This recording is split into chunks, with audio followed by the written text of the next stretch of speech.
comedian, but what's funner about storytelling is I don't have to cut everything down to a couple of sentences.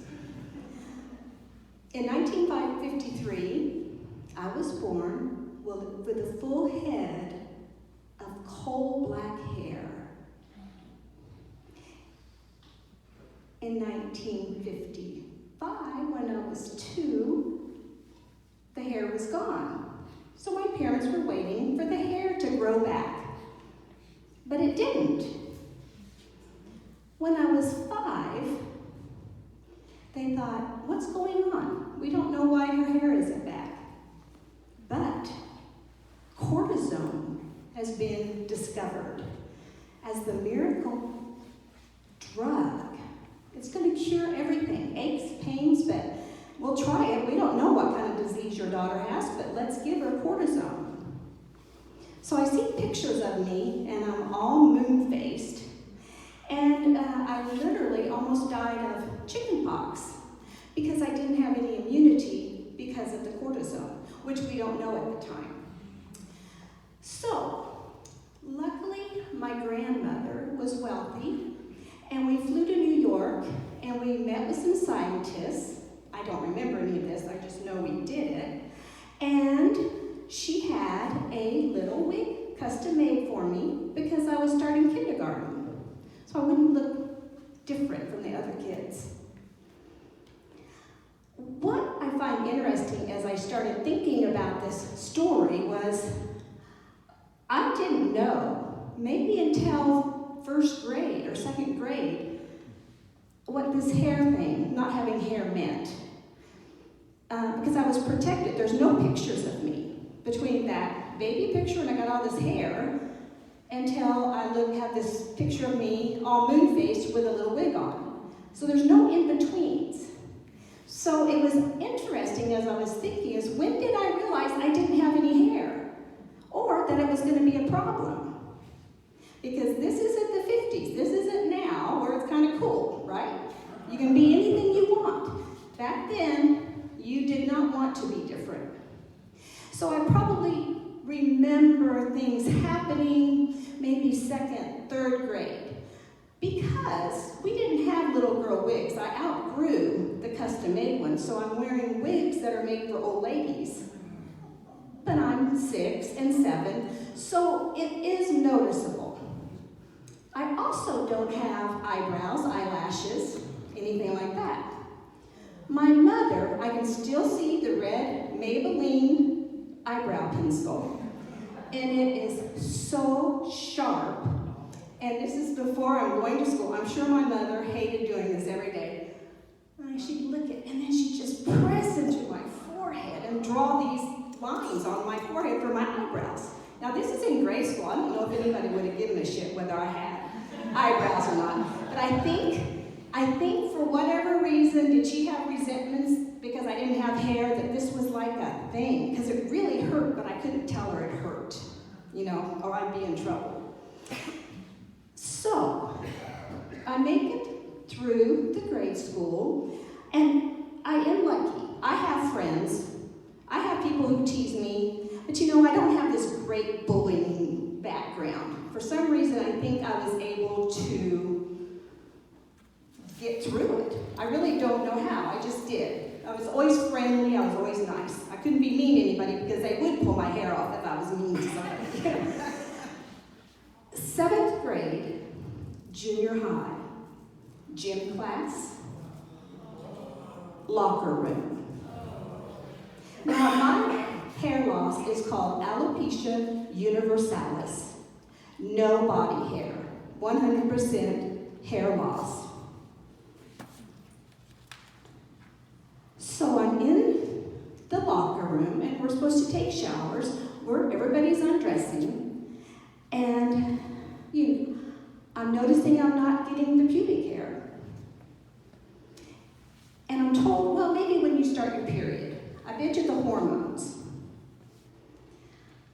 I started praying to God, please, I do not need anything from you, but give me some pubic hair. This is true. I don't care if I ever have a hair on my head. I don't care if I ever have a fucking eyelash.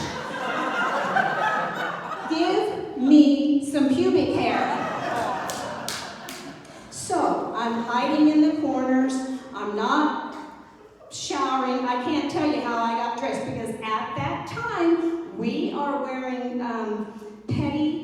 did we call them petty pants? We had to bring our hose up and hook hose. Well, I'm trying to squeeze into that so nobody sees I don't have any pubic hair. And, it was hard. It was hard. It's not like it is today. And it was not in to not have pubic hair. It was not. We are talking mid-60s now. Now, let's go to high school. Why don't we go to high school and be in the back seat of the car making out? We're in first base, and we're in second base, and it's time for third base. The hands down the pants, right? Let's unbutton the Levi's, and they were the button Levi's. There's no zipping, it's unbutton those 5 buttons because I was cool. Sometimes I had a dress on, it might be easier, but anyway. But when that would start happening, it was like, no. Get off. I gotta get up. Let me out. Let me off the divan. Get me, I gotta go home. Don't touch me anymore. Because what would they find out if they put that hand down my pants? And what are they gonna tell everybody? Because that's what we do when you're different. And believe me, that was very different. Nobody was having cancer and running around with their hair off. Nobody was running around talking about their pubic hair fell out. Nobody was doing that. I'm the only person at that time that I thought in the whole world that didn't have hair because nobody knew what it was. So, 18. My dream, I went to Butler County Junior College in El Dorado, Kansas. Had my own little apartment. And I was going to be a Spanish-speaking nurse, and I was going to move to Puerto Rico. All right? That's August. I moved down there in August of 1971. The end of September of 71, I was raped. And 2 days later at school, at this whole junior college, everybody knows I don't have pubic hair. Now I am hearing it. They're talking about it. I want to die. Now maybe that seems trivial, but I wanted to die. My secret was out. I'm a freak. I'm a this, or I'm a fantasy. There's nothing healthy in my head. So, my whole life changed. Waiting. I was waiting for hair to grow on my head.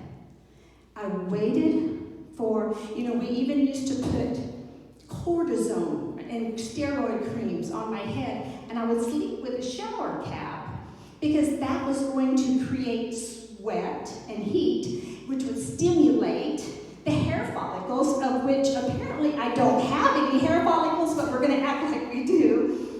And so then I'm waiting, and then, I would take that shower cap off and think, do I see anything? There wasn't. So I was done waiting for the hair on my head. And then I had to let go of waiting for pubic hair. And then after that happened at junior college, I just wanted to die. I wanted, and my life took a turn, not for a good turn. And to this day, I do hear there is a plus. It's not a big deal to me now. I'm going to be 70. Pubic hair, all right, whatever. I hear it starts falling out at this age. True, any 70-year-olds, or it gets really thin, or it's white, whatever. It's not a big deal now. But back then, it was my identity for some reason. And isn't that a strange thing to wait and pray for and not get? And how am I going to get through the rest of my life? And I did, and I'm here. But I'm still waiting to be a nurse. I might still become